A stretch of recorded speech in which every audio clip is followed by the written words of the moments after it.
And Lucero live high atop Bramlage Coliseum, a sold-out Bramlage Coliseum tonight that saw Kansas State Wildcats withstand a late push from the Oklahoma State Wildcats, or Oklahoma State Cowboys, and defeat the visiting Pokes 65-57, move to 15-1 on the season and 4-0 in Big 12 conference play. Kansas State has now exceeded their win total from Bruce Weber's final season on the bench with their 15th win of the season here tonight. And it was a defensive struggle in a way that most of the games for the Wildcats have not been this season. It's the lowest point total for the Wildcats in a Big 12 game thus far this season. And that's no surprise. Oklahoma State, one of the best defensive teams in the country. They led the Big 12 in field goal defense coming in, and Kansas State just could not get it going. It was very hard for them to get into the paint and score easy baskets in the first half. And in fact, they went into the locker room trailing. They led for much of the first half, but Oklahoma State would take a late lead and led by 2 going into the locker room. Cam Carter hit a buzzer-beating 3 to make it 32-30. Oklahoma State, that was the halftime score. In the second half, it was Kansas State's turn to show that they're a pretty serious defensive team. They held Oklahoma State to 23% shooting, 8 of 35 from the field in the second half. And they put together a run, and they would take the game's only double-digit lead. Markquis Nowell hit a couple of three-pointers from somewhere outside of Solomon. He was pulling so deep and knocking them down. One of them was a 4-point play. Kansas State led 54-44 and looked like they might cruise, but this Oklahoma State team, they're stubborn. They're really well coached by Mike Boynton. They were big, and they bullied K-State on the glass. Even without the Big 12's leading rebounder, Musa Cisse, Oklahoma State had 16 second-chance points off offensive rebounds tonight. Kansas State didn't have a single second-chance point. So that kept Oklahoma State in the game. K-State went a little bit cold. Oklahoma State went on a 9-0 run, got within 56-55 in the late stages. But K-State got some big free throws late. A pair of free throws in the single bonus from Bebe Eziola, who I thought put in a really good shift tonight. And then a pair of free throws from Markquis Nowell in between that big play at the rim with Naquan Tomlin blocking a layup attempt. And that made it 60-55 as time was winding down. Oklahoma State scored to make it 60-57 with about a minute to play. And then came the play that probably already seen on social media. You've probably watched the highlight if you're a K-State fan, probably already close to a dozen times.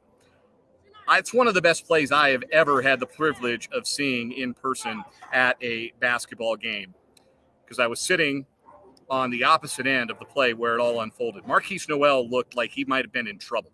He was well behind the three-point line, a double team chasing him around, and Nowell managed to dribble around the double team, compose himself ever so momentarily, and then fling an alley-oop pass toward the basket that me and Jerome Tang both thought was going to sail out of bounds. But Keontae Johnson had other ideas, elevating and throwing it down with one hand to make it 62-57 Kansas State.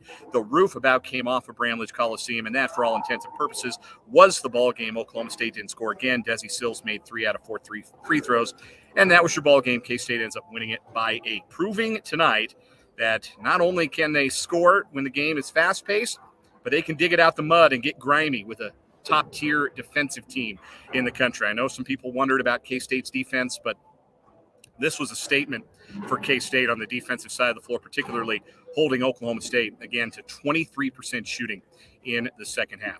Markquis Nowell, reigning National Player of the Week. He does it again. 20 points, 7 assists, none bigger than that last one. Keontae Johnson had a rough game, 1 for his first 7 from the field. The physicality on the inside really bothered him, I think, at times. He said after the game, it was the most physical game K-State's played in all year. But he got going a little bit in the second half as K-State started to build what eventually became a 10-point lead, and he would finish the game with 12 points. Desi Sills, all he does is make smart plays and plays that contribute to winning, and he made some free throws late. He finished with 11 points. So K-State is 15-1. They are 4-0, still unbeaten in the Big 12, and the next time they're back at Bramlage Coliseum, the students are going to be back in session, and the Kansas Jayhawks are going to be in town. It is going to be a madhouse at Bramlage, the kind of night that helped this arena earn the nickname, the Octagon of Doom.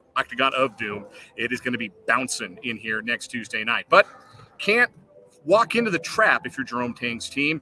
they've got to get through TCU. No easy task. TCU also ranked in the top 25.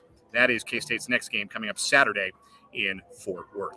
Once again, the final tonight from Bramlage Coliseum. Kansas State defeats Oklahoma State 65-57. They win a defensive struggle, proving that they can guard a little bit.